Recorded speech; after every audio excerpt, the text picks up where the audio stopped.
সুপ্রিয় দর্শক, আসসালামু আলাইকুম। আমি মোহাম্মদ ফরিদ মিয়া, অবসরপ্রাপ্ত সেনা সদস্য, টাঙ্গাইল সদর। অনেক অপেক্ষার পরে আমাদের সোহাগের কারামুক্তি হতে যাচ্ছে আগামীকাল মঙ্গলবার বিকেল 5টায়। সেই আনন্দে আমরা সবাই আনন্দিত।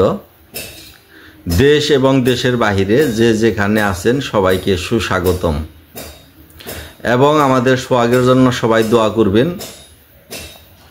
আমাদের গ্রামের দরিদ্র পরিবারের সোহাগ, যার বাবা একজন অটো চালক, এখন বর্তমানে অসুস্থ।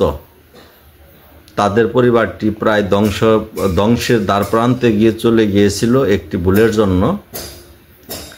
সেই ভুল থেকে আমরা গ্রামবাসী এবং প্রবাসী, সারা বাংলাদেশ এবং সাংবাদিকদের অক্লান্ত পরিশ্রমে সেই ধ্বংসপ্রায় পরিবারটিকে রক্ষা করতে পেরেছি। এর জন্য আমি মহান রাব্বুল আলামিনের দরবারে শুকরিয়া আদায় করি।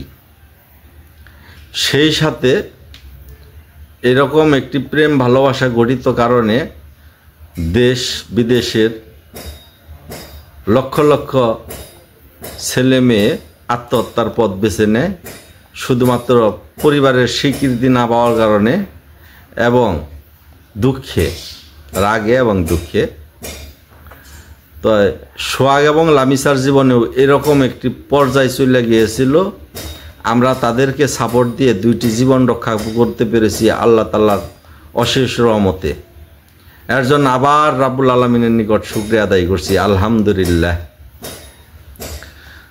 তো সেই সাথে আমাদের দেশবাসী, বিশ্ববাসী চেয়ে আছেন সোহাগের কবে কারামুক্তি হয়। তো আজকে হাইকোর্ট থেকে কাগজটি ছাড়া হয়েছে। টাঙ্গাইল হয়তো আগামীকালকে আইসা পৌঁছাবে। আগামীকালকেই সোহাগের কারামুক্তিটা হয়ে যাবে ইনশাল্লাহ। তো দীর্ঘদিন ধরে আন্দোলন সংগ্রামে আমার সাথে যারা ছিলেন, আমার গ্রামবাসী এবং প্রবাসী এবং সাংবাদিক ভাইয়েরা, সকলের প্রতি কৃতজ্ঞতা জানাই এবং আপনাদের নিকট দোয়ার দরখাস্ত রাখি যেন আমাদের সোহাগের পরবর্তী জীবন সুন্দর এবং সুশৃঙ্খলভাবে কাটে। যাই হোক, সোহাগ আগামীকালকে জেল থেকে মুক্তি পাওয়ার পর হয়তো অনেক আনুষ্ঠানিকতা আছে, তাকে সংবর্ধনা দেওয়া হবে গ্রামের পক্ষ থেকে এবং গ্রামের যারা যারা উপস্থিত তারা আসবেন এবং আমরাও টাঙ্গাইল যাওয়ার চেষ্টা করব। তো সেখান থেকে নিয়ে আসা হবে। হয়তো কালকে সে গ্রামে না আসলেও পরবর্তীতে তারিখ জানানো হবে যেন কবে সংবর্ধনা দিয়ে সোহাগকে বাড়িতে আনা হচ্ছে। সোহাগের বাবা মাও অসুস্থ, তাদের জন্য আপনার নিকট দোয়া রাখি,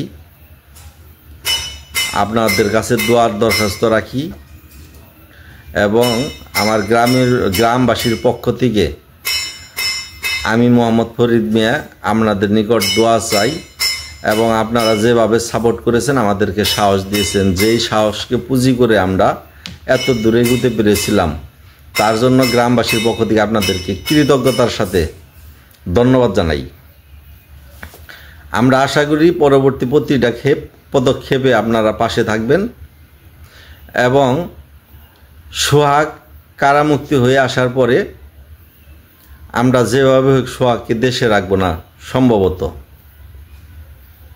আমরা চাই যে এই সোহাগ যেহেতু একবার দরিদ্র ফ্যামিলির ছেলে হিসেবে বিশ্বে ভাইরাল হয়ে গেছে, প্রবাসীরা এই দেশে জাহাজ বলেছে, তারা কথা রেখেছে এবং আমাদের গ্রামবাসীরও একটি দায়িত্ব হয়ে দাঁড়িয়েছে।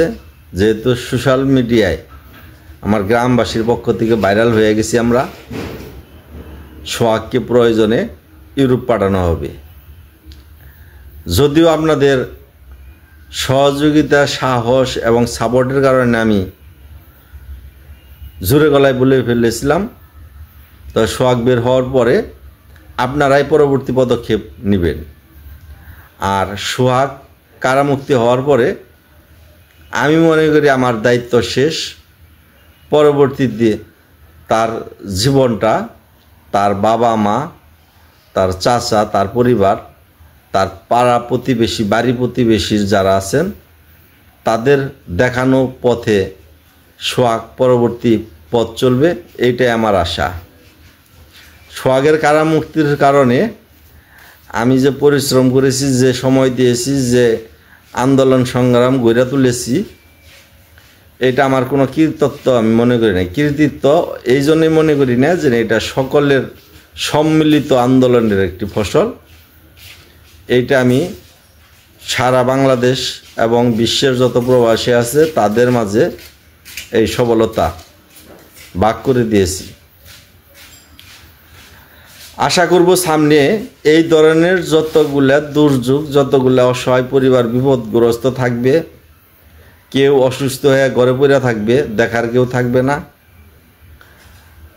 কারো এতিম বাচ্চা বাবা মা মারা যাবে, অনেক পরিবারে কর্তা হারিয়ে তারা দিশেহারা হয়ে যাবে।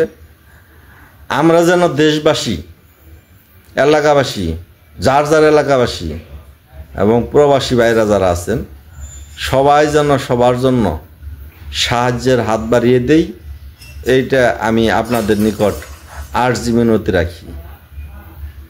ধন্যবাদ সবাইকে। পরবর্তী আপডেট অবশ্য আপনাদেরকে জানানো হবে। ধন্যবাদ সবাইকে।